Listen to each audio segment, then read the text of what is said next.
Hey, it's French Choice CJ here, and I'm coming to you guys with a quick team builder for my Week 7 match of the UBC. We are going up against ImmortalMence, coach of the Hague Hawluchas.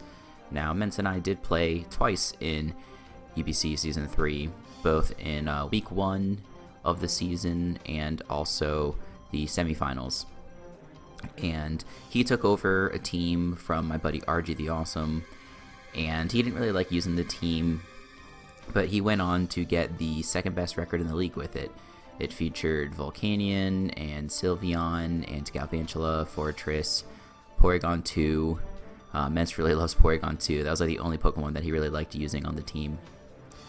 And in both games that we played, I managed to get some really brutal hacks and snatch victory from the jaws of defeat both times. The first time I got a really nasty flinch on the Porygon with a Sneasel using Icicle Crash.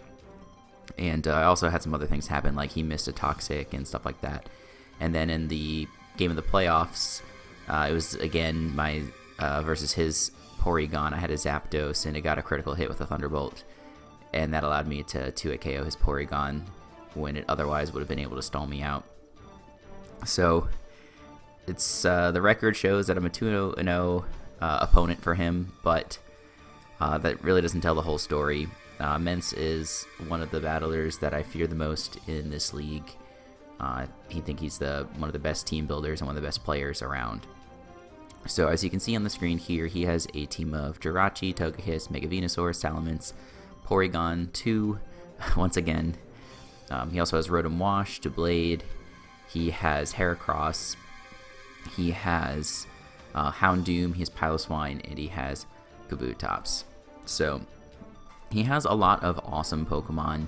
He has the Flinch Core in Jirachi and Togekiss, but what folks don't understand is that they're both very good Pokemon on their own, even if they're not going for like the Thunder Wave Iron Head or the Thunder Wave Air Slash strats.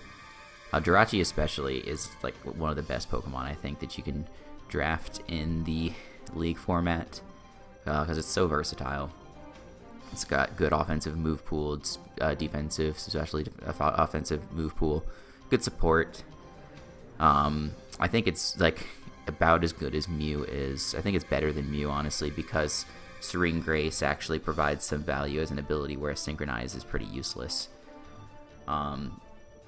He has a lot of potent offensive Pokemon on his team, mainly Salamence, and also Heracross is really scary. He doesn't have like other than like a Heracross of some sort with Guts boost, Choice Band boost, Swords Dance boost. He doesn't have like a really threatening wall breaker right off the bat, but you know he can make a do with things like offensive Venusaur. He can use like a wall breaking Togekiss set. He can use Specs Houndoom. He can use Bandit Kabutops. There are some surprising ways where he can get good damage.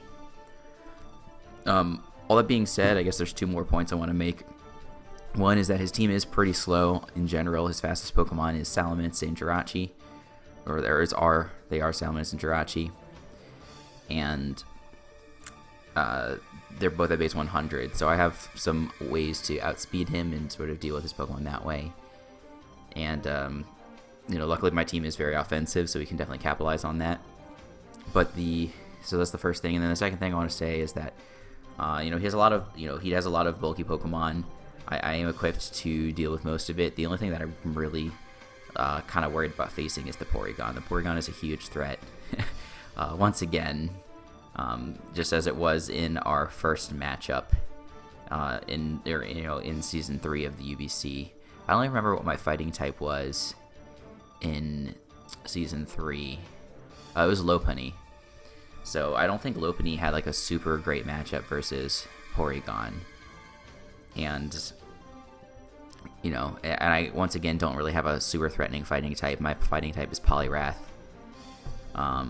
So dealing with Porygon is going to be like the number one most important thing for this battle. So anyway, it's been 5 minutes. Let me go ahead and just talk about the team. First off, I am bringing a Poliwrath with Scald, Brick Break, Power Up Punch, and Toxic.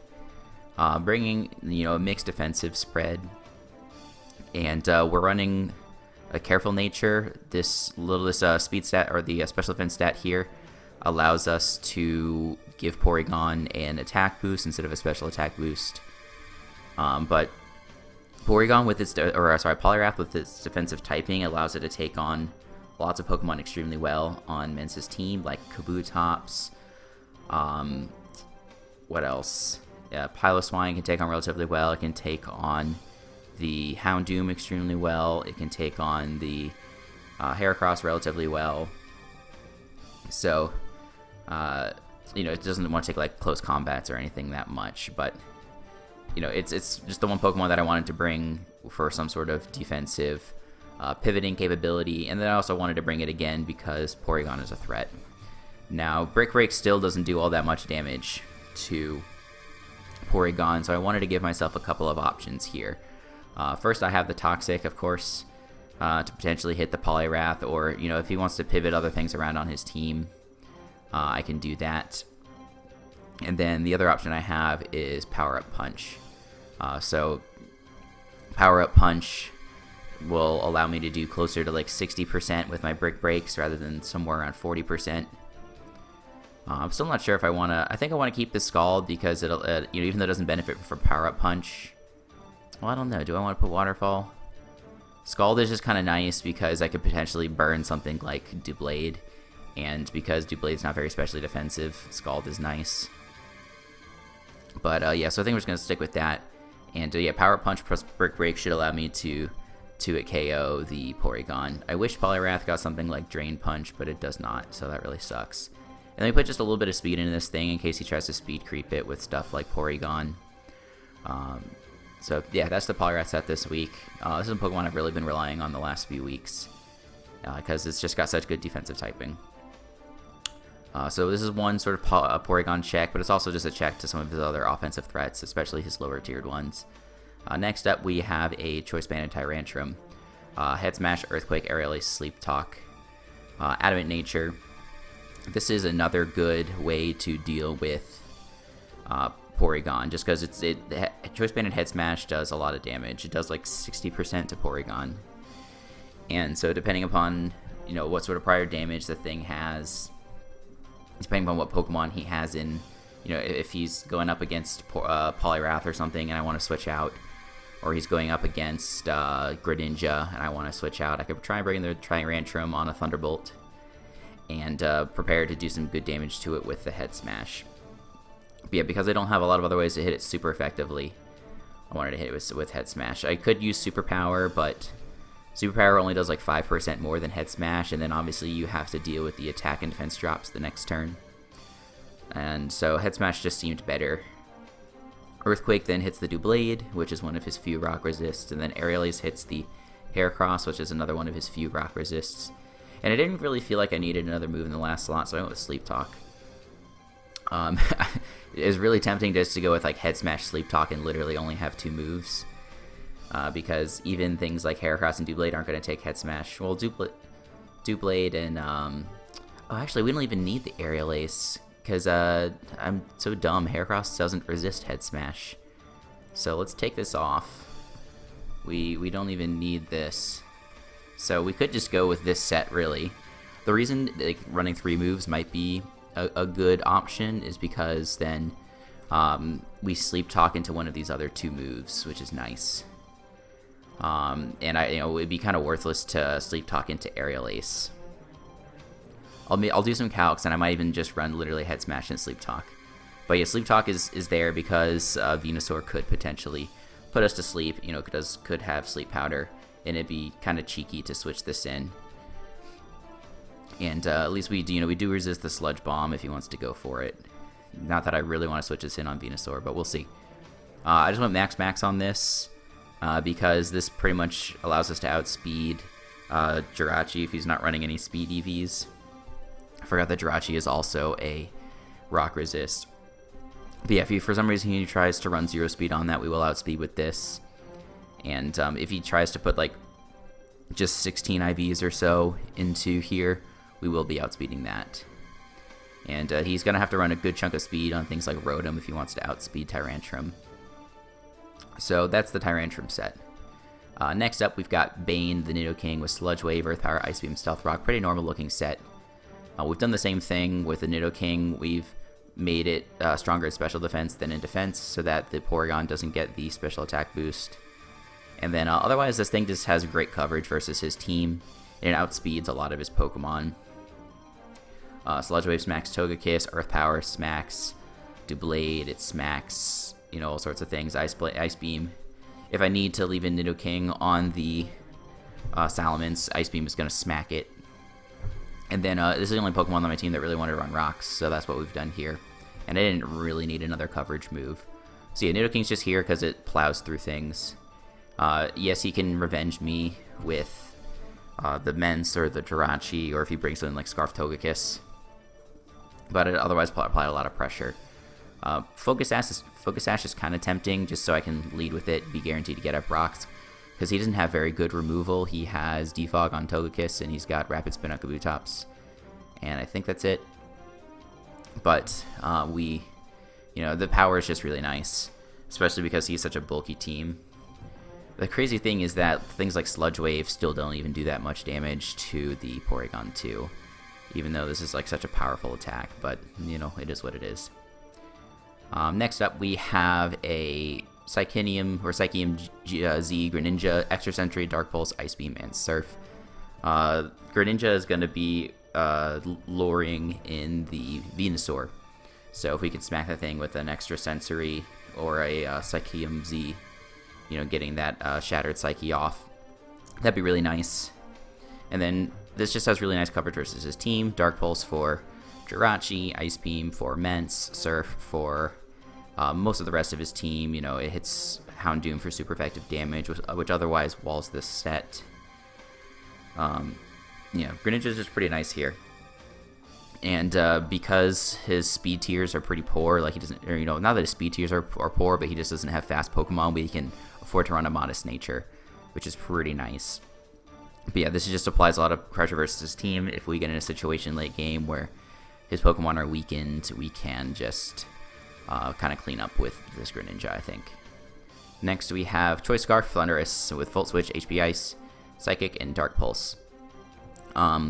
Really wish I could have found room for Grass Knot on this thing to try and hit the Piloswine, but I just couldn't find the room because Volt Switch is really important for the momentum. Hidden Power Ice is going to hit the Mence. Like, the reason I want this is because I want to be able to revenge a Choice Scarf, or not Choice Scarf Salamence, but a Dragon Dance Salamence. And also, if he is like Scarf Moxie, I want to be able to outspeed him. And because that's a big threat. And then Psychic hits the Heracross, Psychic hits the some other stuff on his team. And Dark Pulse hits the Jirachi, and it hits the Doublade. So even though I couldn't find room for the Grass Knot, like, we can, if we need to, we can hit it up with Dark Pulse or Psychic. And otherwise we can try and switch in Poliwrath on that thing and see how we're going. But yeah, this is meant to, it outspeeds Scarf Jirachi, Scarf Togekiss, it outspeeds +1 Mence. It outspeeds literally everything on his team. So unless he sets up an agility somehow, I don't even know what on his team would get agility. We're not going to be able to outspeed a +2 Kabutops with this thing, but I don't think he's going to be bringing Swift Swim. But anyway, the last Pokemon is a Safety Goggles Mew with Roost, Calm Mind, Psyshock, and Earth Power. He only has a couple of Psychic Resists on his team, being Rachi, Doublade, and Houndoom. I'm pretty sure those are the only ones. And Earth Power hits all those Pokemon super effectively. We can come in on a Venusaur pretty safely with this thing. Modest Sludge Bomb's doing like 40% to us. And we can either Roost up until we get to a good point, or we can Calm Mind and start reducing the damage from the Mew, from the Sludge Bomb. And because he doesn't have, what am I trying to say? Like, because his team is so slow, like, it's hard for him to revenge this Mew. Like, even if he wants to bring, like, Scarf Rachi or something, we're going to be pretty bulky. We have max HP investment here. But, yeah, so the idea is bring in the Mew. If he wants to go for Sleep Powder, or he wants to go for Sludge Bomb or whatever, we can click Calm Mind and really do some work. have enough speed in here for the Houndoom, which is base 95. We also outspeed the Togekiss. We outspeed the Kabutops. We outspeed, pretty much everything on his team. Outspeeds Rotom. Max speed Rotom isn't going to be outspeeding us. So I think this set's really awesome, and I'm hoping that I can really put in work. And, this is sort of like an emergency answer to the Porygon as well. A Porygon, the only way that it can really deal with this, I guess, is to go for Toxic, but it's going to be Toxicing itself if it wants to damage me. And even if I get Toxicked, I have a few turns where I can really do some damage. So that is the team. I haven't bounced this team off of anybody. I haven't done any mock battles this week.